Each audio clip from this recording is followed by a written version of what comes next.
Le damos la bienvenida a toda la audiencia del espectador que se conecta en este momento con nosotros a través de las redes sociales, a través de la página web y a través de todos nuestros canales en este espacio de la Mesa Redonda, en el que nos encontramos cada 8 días para hablar de los temas que están siendo tendencia o que se han movido a lo largo de la semana. Bienvenidos.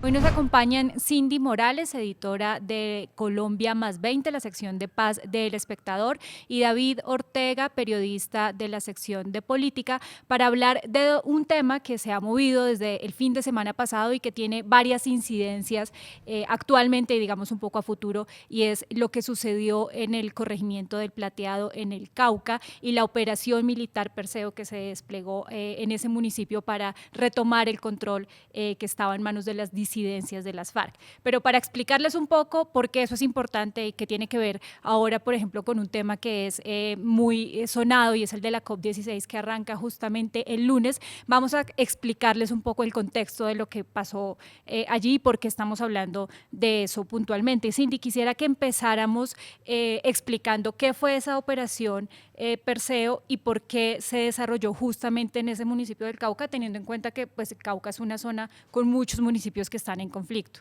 Bueno, yo creo que todo responde a que el gobierno ha tenido una actitud, digamos, un poco más dura con la disidencia que opera ahí, la disidencia de Iván Mordisco, que no está dentro de la mesa de diálogos, no está, digamos, en este momento dialogando con el gobierno. Lo que pasó es, este corregimiento que tú decías es súper chiquito, tiene 8.000 habitantes, 200 casas, no es realmente muy grande. Se ha convertido casi que como en el punto de honor entre las fuerzas militares y Mordisco, porque es un punto muy estratégico del cañón del Micay, que es como esta hendidura geográfica del Cauca, donde se concentra la mayor cantidad de cultivos de coca de Cauca. Entonces el gobierno ha querido digamos, retomar el control, y pongo entre comillas retomar porque realmente nunca lo ha tenido, como tomar realmente el control de este lugar.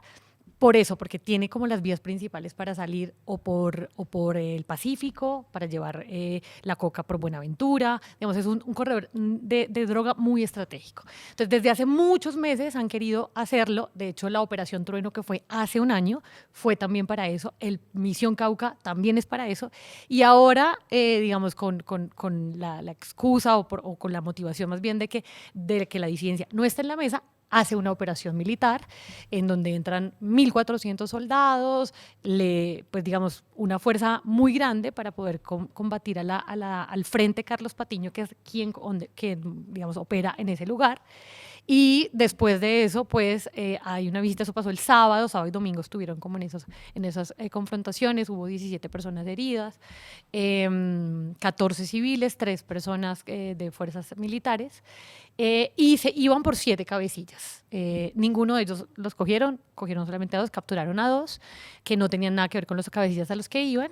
Y luego el domingo el gobierno Petro manda una cúpula, digamos, sí, del gobierno, 6 ministros, 3 personas que son como de dependencias muy grandes, el DAPRE, Gustavo Bolívar, que es de Departamento de Prosperidad, gracias, y llegan a mirar qué es lo que quiere la comunidad para poder hacer la transición, porque obviamente no es fácil, el poder no se llega, o la institucionalidad no solamente es que lleguen 1.400 hombres, sino que otras cosas se pueden ofrecer. Eso, digamos, a grosso modo lo que fue la Operación Perseo.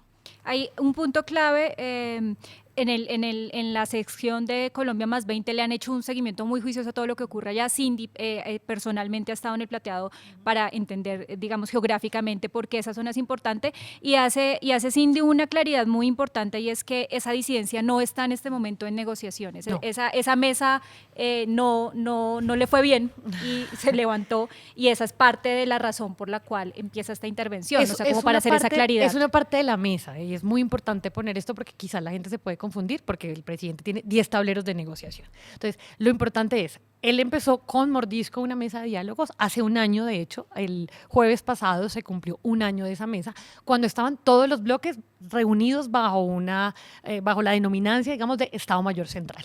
Ese Estado Mayor Central funcionó hasta marzo del año pasado, cuando el Cauca ya se veía que tenía como unas dificultades, que no se podía hablar como con esos bloques que son, pues digamos, los bloques más leales a Mordisco, que siempre tenían como un atentado o hacían cosas como por fuera de lo que se estaba planeando en la mesa. Y el 17 de marzo hubo un atentado contra una comunidad en Toribío. En ese atentado murió Carmelina Yule, una mayora muy importante para esa comunidad, y el presidente decide levantar el cese al fuego regionalmente. Lo levanta en Cauca, en Nariño, el Valle del Cauca, que es donde opera Mordisco. Obviamente a Iván Mordisco, que es su nombre, digamos, de pila es Iván Lozada, no le gusta la idea, empieza a hacer más atentados. Acuérdense que una seguidilla de atentados en Jamundí y varias partes de Cauca y Valle del Cauca. Y realmente lo que pasa es que el grupo armado se fractura por dentro. Unos que quieren seguir en la mesa y otros que no. Entonces, quienes quedan en la mesa actual, que de hecho el viernes pasado pues digamos, se cerró el sexto ciclo, son todos los que son comandados por Calarcá. Entonces, ¿qué quedan ahí? Una parte de Antioquia, Catatumbo, Guaviare, Caquetá, Meta.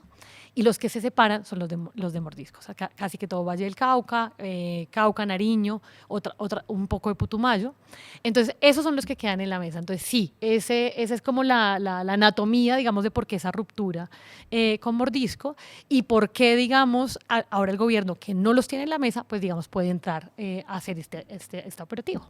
Y justamente se hizo la intervención el sábado y el domingo fue toda esta presencia del gobierno, de los ministros, de estas entidades como que representan a toda la fuerza del gobierno, pero la crítica fue principalmente porque Petro no estuvo, no ha ido a esa zona y ha habido como mucho ruido alrededor de eso, David. ¿Qué ha dicho el gobierno, qué ha dicho Petro respecto a su ausencia en el municipio del Plateado, en el corregimiento, perdón, del Plateado? Marcela, pues desde la Casa de Nariño hay como muchas versiones encontradas, hay un poco también de silencio, muy puntualmente sobre la visita del fin de semana de parte del gabinete. El presidente tenía un evento el viernes en Bogotá muy importante, en el acto de perdón a la Unión Patriótica, no asistió y lo publicó en su cuenta de Twitter diciendo que tenía un cuadro gripal y respiratorio muy fuerte. Casi 24 horas después dice, no pude ir al Plateado tampoco por un tema de seguridad. Entonces ahí hubo como ya un choque de versiones, muchas críticas de la oposición, le dijeron dónde está, algunos congresistas de Centro Democrático, Cambio Radical empezaron a decir que se había ido para Cartagena. Bueno, ahí hay mucha versión encontrada y mucho discurso político, pero el presidente ha sido claro en que, digamos, la operación Perseo es una orden de él, es una orden de mantener al ejército y mantener las fuerzas militares en toda esta zona del Cañón del Micay, y también ha sido claro en que su apuesta no solo es aumentar el pie de fuerza, sino mantener, digamos, todo el tema de inversión social, incluso también mantener un poco el espectro del diálogo abierto, pero él ha sido muy claro en que es muy importante, ¿no? que se sepa que él es el que estaba comandando esa operación. Desde la Casa de Nariño lo que nos dicen es que muy probablemente el presidente visitará el Plateado, sin embargo, digamos como que el asterisco es el tema de seguridad, ¿no? Lo más probable es que el presidente va a estar la próxima semana pues, en la COP16 en Cali, puede que haya un vuelo desde Cali al Plateado, si no se logra, digamos, el tema por seguridad, puede que el presidente visite el Tambo, que es una zona pues, que ya la ha visitado en otras oportunidades y le da un poco más de tranquilidad a su gente de seguridad, en casos pues, de que se presenten temas de orden público nuevamente. Entonces el presidente está presente, en su discurso está muy presente esta semana en el Consejo de Ministros tradicional que se hace en la Casa de Nariño, se hizo el martes. El primer punto fue el Plateado, el primer punto fue el Cauca. La orden a todos los ministros es desplegar su presupuesto, desplegar su acción para pues, impactar de manera positiva a las comunidades, y ahora lo que se viene es pues además de la respuesta militar, que ya el ejército ha dicho vinimos para quedarnos, pues se viene el tema social, que lo reclama mucho la gente en Argelia. El alcalde de Argelia decía, el domingo vino Laura Sarabia, vinieron los ministros, pero vinieron a tomarse la foto y se fueron. Eso generó mucha molestia. El alcalde decía es que la gente ni siquiera pudo salir a recibirlos por los mismos temores de que pasara algo, por los mismos temores de seguridad. Entonces tiene una tarea muy, muy importante el presidente, y es demostrar que de verdad no solo llevó la fuerza militar y el pie de fuerza, sino que también lleva todo su gabinete. La próxima semana va a estar todo su equipo desde Cali gobernando, entonces ahí estará como la prueba de fuego para demostrar cuál es su capacidad en el Cauca.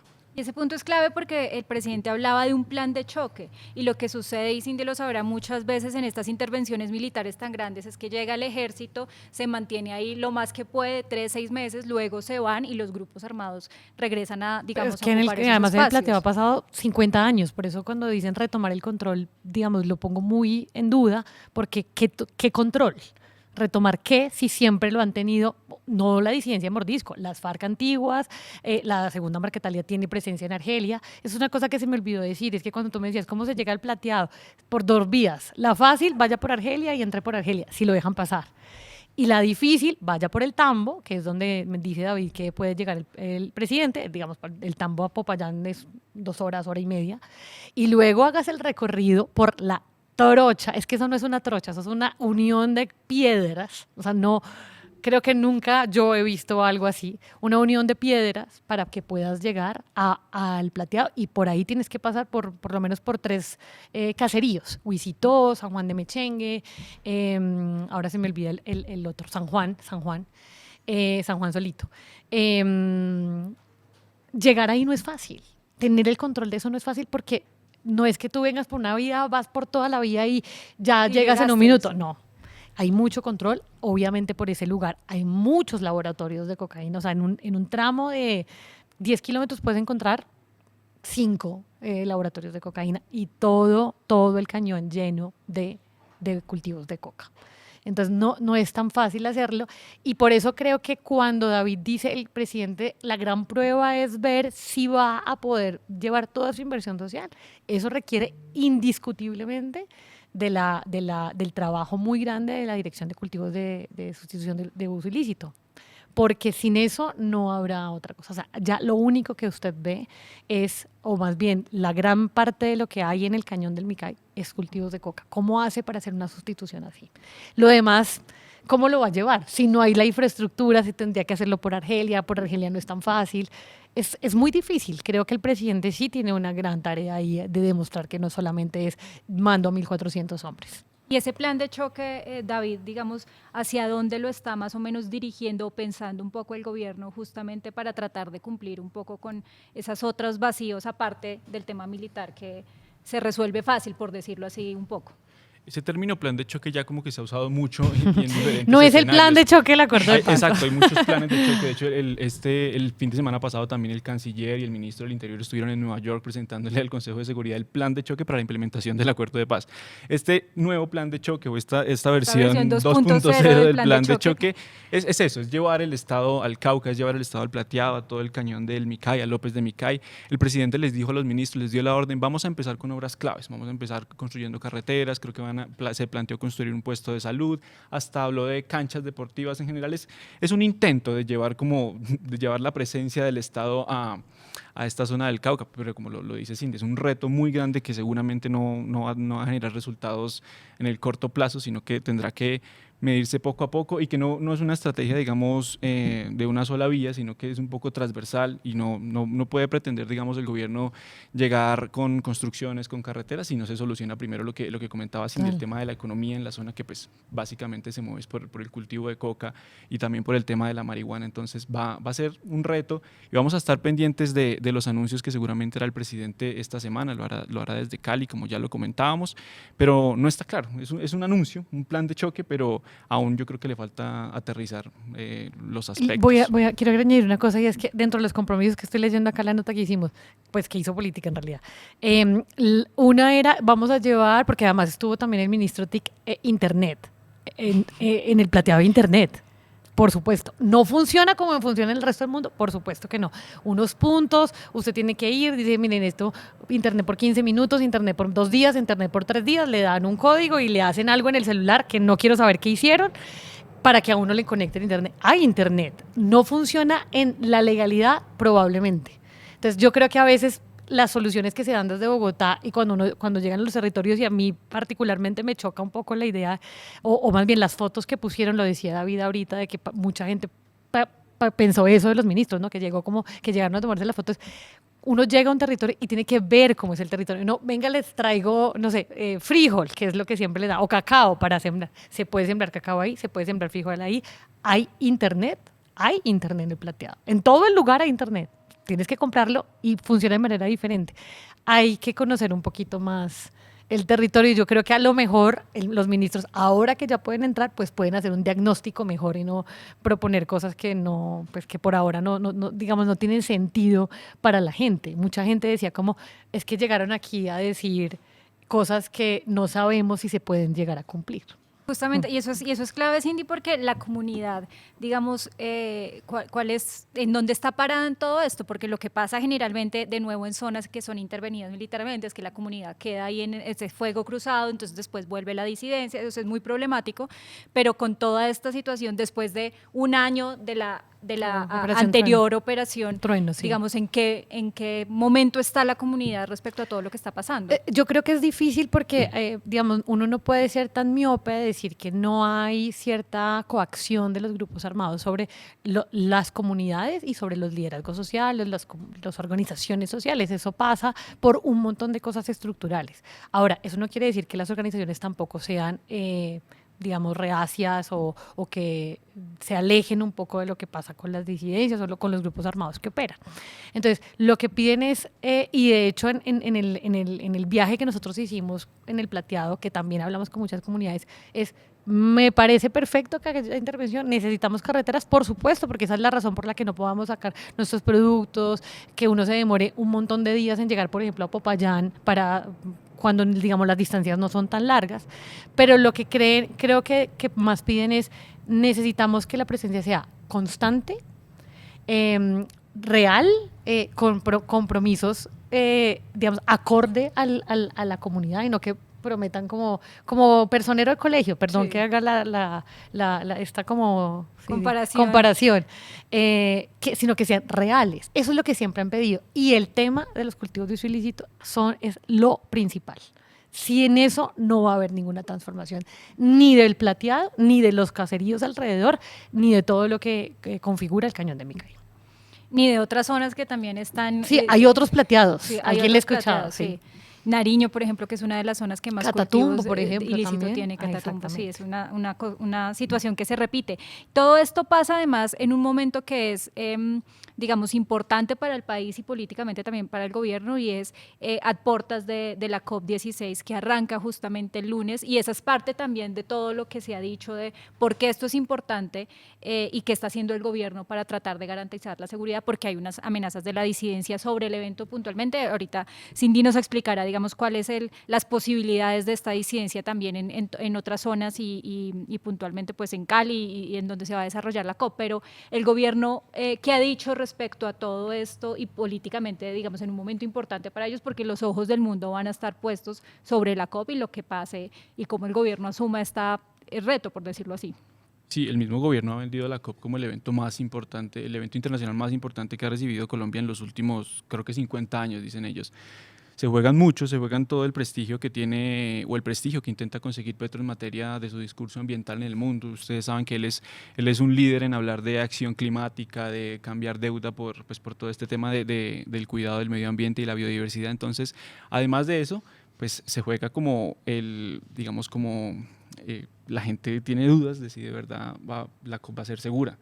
El jueves pasado ocurrió un atentado en la vía Cali-Popayán, le dispararon a un carro del IMPEC, mataron a guardias, mataron a reclusos que iban en el carro. Entonces la oposición ya está diciendo, a Petro se le salió el país de las manos. Entonces es una duda muy grande, ya el pie de fuerza es muy grande para proteger la COP. Creo que el gobierno ha dado tranquilidad respecto a ese tema, pero no sé, hay una incertidumbre muy, muy grande. Mordisco había dicho en un momento, vamos a respetar la COP. Mucha gente pues, se indignó, dijo, no, pues gracias por ese anuncio, pero después volvió a decir, absténgase de ir a la COP. Entonces hay mucha preocupación. Sabemos que el ejército, la gobernación del Valle, incluso hasta la embajada de Estados Unidos están muy pendientes del tema, porque digamos, en estos nuevos ciclos de la guerra ahora se habla de atentados con drones, se habla de nuevas modalidades de violencia que generan dudas sobre la COP y ahí están todos muy pendientes. Pero entonces eso, hay dos cosas en juego para Petro muy importantes, y es su prestigio tanto como líder en los temas ambientales y como líder de un como líder de un Estado que pasa un momento muy difícil en materia de orden público. En términos reales, Cindy, ¿qué tan real es puede ser esa amenaza? Porque, digamos, nosotros, la audiencia, tampoco tiene tan claro cuál es la dimensión de esta disidencia, cuáles son sus alcances en el territorio, como para entender qué pueden hacer o qué no pueden hacer. Bueno, cuando se hubo la ruptura que les contaba al principio sobre la disidencia, digamos, los cálculos son que quienes quedaron en la mesa es como un 40% de los hombres y quienes se fueron pues el restante 60. Entonces eran 1.300 hombres, digamos que si hacen las cuentas, pues obviamente hay más pie de fuerza en los que se fueron y además en departamentos que son muy clave. Y tiene razón David en que es que 2 días antes habían enviado un comunicado, había enviado un comunicado a la disidencia diciendo no solamente que iban a respetar la COP, eso ya lo habían dicho hace 2 semanas, sino que iban a parar las acciones ofensivas. Y que esperaban, digamos, una retribución por eso, o sea, como que tampoco haya operaciones ofensivas de parte del ejército, y pues el sábado todo se derrumbó, por lo menos como ellos lo tenían planeado. Entonces, creo que sí podría haber algo, ahora no creo que sea tan real por 2 cosas. Uno, esta gente, digamos, está ocupada en el plateado, o sea, tratando de o recuperar el control, o sea, cuando digo esta gente es la disidencia, o tratando de recuperar el control, o tratando de huir, porque esos 7 hombres que estaban buscando, pues obviamente son los 7 hombres que comandan esta disidencia. Entonces, quizás están ocupados en esto. Y segundo, no es tan fácil movilizar gente como para que llegue a Cali. Aunque David tiene razón, la tecnología, digamos, acompaña un poco la guerra ahora, ¿no? Entonces, estas nuevas modalidades de tener un dron, pues cualquiera lo podría hacer. La segunda razón por la que no creo que sea tan real es porque creo que la ciudad sí se está blindando muy fuertemente. El gobierno le ha apostado mucho a eso. Hay, digamos, incluso inteligencia de Estados Unidos detrás de la... Hay un montón de reuniones con organizaciones internacionales. Hace poco vi que personas de Estados Unidos que trabajan como en tema de terrorismo, Nueva York, digamos que tienen como una ciudad mucho más grande que Cali, están ahí. Entonces, realmente no creería que pase. Ahora, ¿podría pasar? Yo creo que sí, la ventana está abierta, pero hay varias cosas que me harían pensar que probablemente hay una forma de prevención, y otra cosa es que esta gente está ocupada tratando de ver cómo recupera otra vez ese punto que se volvió como tan punto de honor para ellos. Uno podría pensar o hablar de que todo este episodio del plateado, toda esta intervención militar, marca como un punto de quiebre en todo el discurso del gobierno, perdón, respecto al tema de la paz total. Hay una diferencia entre lo de antes y lo de ahora, como para entender hacia dónde seguiría caminando un poco ese discurso del gobierno. Pues por un lado yo creo que no recuerdo como otra operación de este nivel ordenada por Petro. Digamos que para mí es como la primera muestra de mano dura, como lo dicen desde algunos sectores políticos, en este tema de paz. Sin embargo, yo creo que como lo decía Cindy ahorita, ha sido solo con las disidencias de Mordisco por el momento. Petro sigue muy abierto, sus equipos de diálogo siguen muy abiertos al tema del ELN, está en Medellín, está en el Chocó, está con las autodefensas, las llamadas autodefensas de la Sierra Nevada. Entonces, yo creo que por ahora va a ser solo puntualmente en el Cauca y con alias Iván Mordisco, pero sin embargo esa operación yo creo que sí va a marcar un punto hacia 2026 en cuanto a la campaña, porque pues todo el mundo va a estar hablando de seguridad, todo el mundo va a tener un discurso antidisidencias, antigrupos paramilitares. Entonces creo que el propio pacto histórico, el propio Petro y sus digamos sus congresistas no podrán escaparse de eso y no podrán eludirlo, porque va a tener mucho peso en el debate público, en el debate político, el tema de la seguridad. Entonces cualquiera que llegue o intente llegar en 2026 va a tener que llegar con un discurso de fuerza.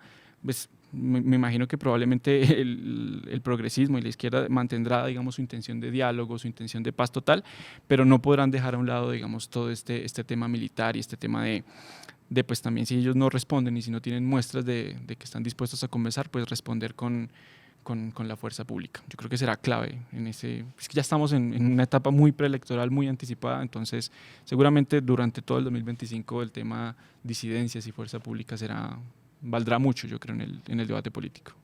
Cindy, ¿marca esto también una diferencia o ya existe entre lo que es la política de seguridad y la política de paz total del gobierno? Eso era lo que iba a decir. Yo creo que, digamos, me distancio un poco de lo que acaba de decir David, en el sentido de que esto puede ser el culmen de un viraje que ha empezado a hacer el gobierno.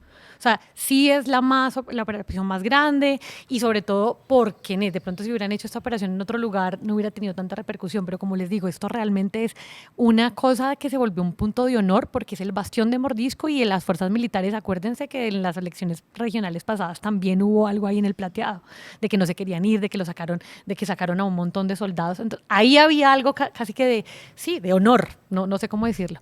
Pero yo creo que el viraje lo ha dado el presidente o el gobierno desde hace rato, por ejemplo, con la Operación Trueno, que les digo que fue hace un año, que también fue en el Cauca. Con Misión Cauca también, y el bombardeo que pasó también en el plateado, a un campo minado, pues digamos, no contra personas, no contra donde haya objetivos humanos, sí empezó a dar como un giro.